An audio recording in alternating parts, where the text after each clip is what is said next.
Buenas, mi nombre es Tatiana Valencia y junto a mis compañeros vamos a enseñarle un poco sobre estructuralismo, este método lingüístico utilizado para el análisis de nuestra El comunicación. estructuralismo.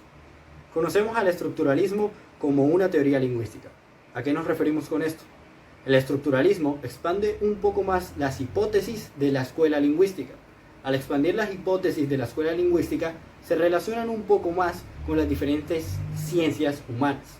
Estas ciencias humanas son la antropología o la sociología. Esta relación se establece por medio del estructuralismo y permite un desarrollo. Este desarrollo genera una corriente de pensamiento que intenta analizar los componentes y las relaciones de un fenómeno a partir de las estructuras que generan un significado. Quiere decir que busca estructuras tanto que se repitan como que ordenen la realidad. Cabe resaltar que estas estructuras pueden variar entre una cultura u otra. Al momento en que estas varían nos damos cuenta que no existe una sola estructura, ya sea una estructura universal o una estructura ideal.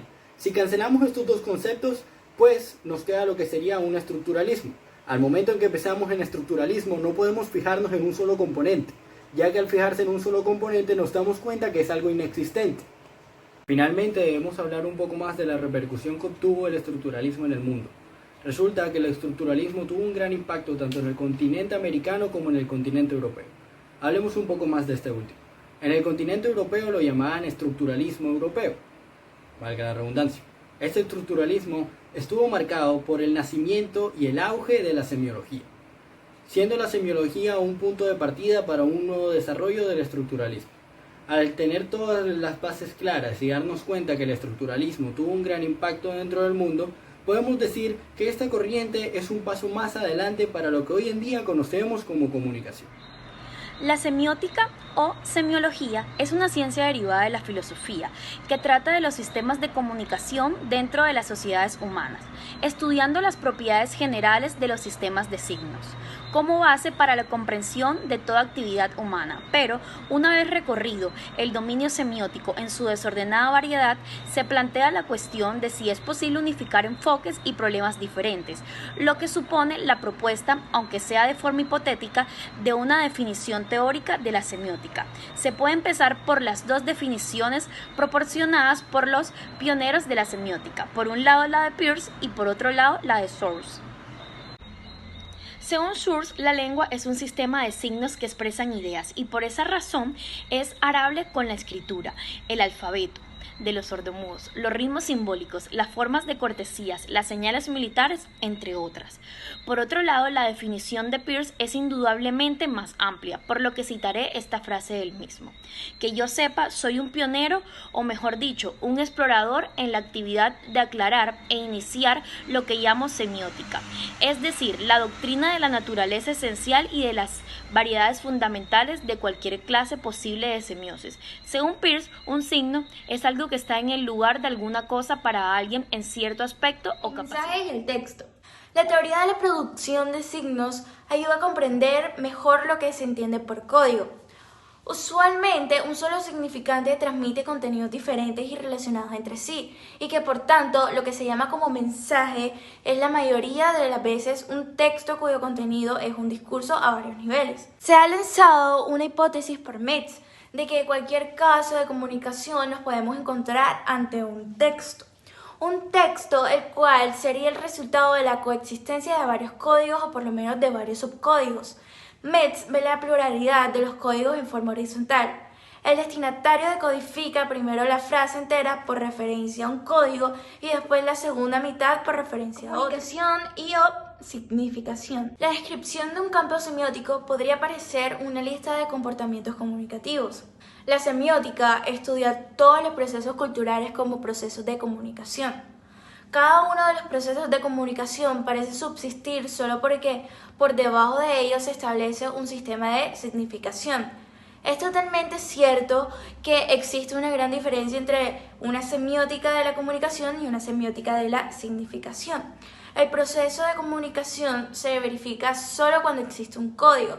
Un código es un sistema de significación que reúne entidades presentes y entidades ausentes. Un sistema de significación es una construcción semiótica autónoma que posee modalidades de existencia totalmente abstractas, independientes de cualquier posible acto de comunicación que las actualice. Cualquier proceso de comunicación entre seres humanos o entre cualquier otro tipo de aparato inteligente, ya sea mecánico o biológico, presupone de un sistema de significación como condición propia necesaria. Es posible establecer una semiótica de la significación que sea independiente de una semiótica de la comunicación, pero es imposible establecer una semiótica de la comunicación independiente de una semiótica de la significación. Para comprender mejor el estructuralismo, debemos conocer también el concepto de aparatos ideológicos. Y es que en el estructuralismo hay una gran tendencia a la relectura de los textos marxistas.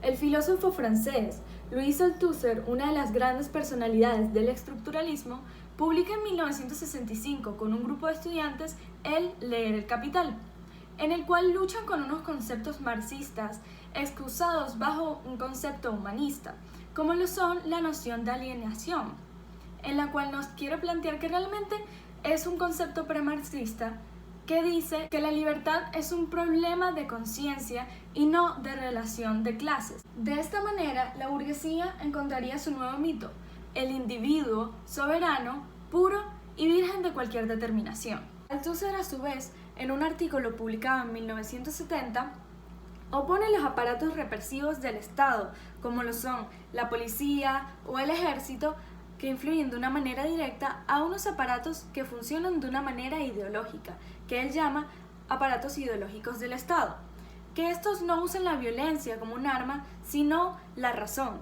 haciéndole creer al pueblo que el Estado siempre tiene unas mejores ideas para ellos.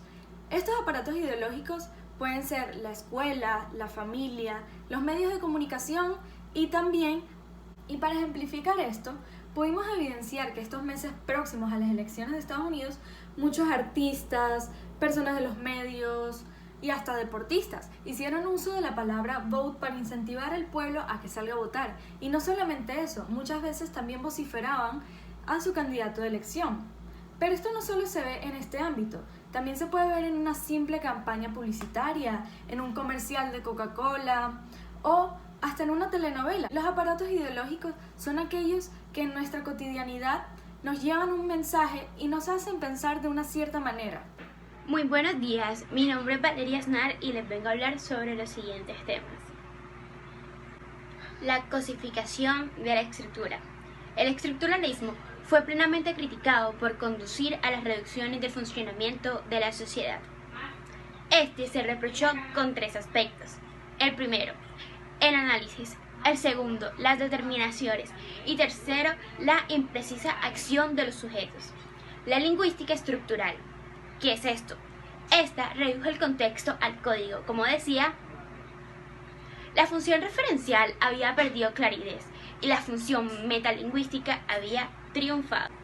La tautología es tomada como plenitud, eliminando la realidad, todo lo vivido, generando un castigo o pena al sujeto para condicionar el comportamiento por parte de estos, convirtiéndolos en unos tecnócratas, que le genere un dominio o poder. El efecto de reducir la información, bajando y teniendo el control total, que la sociedad civil estaba plenamente excluida. Esta crisis golpea al final del siglo 70. La teoría estructural de las relaciones sociales en conjunto de los grandes sistemas explicativos, basándose en las mediaciones, el lugar del sujeto, del lector y por último de la audiencia.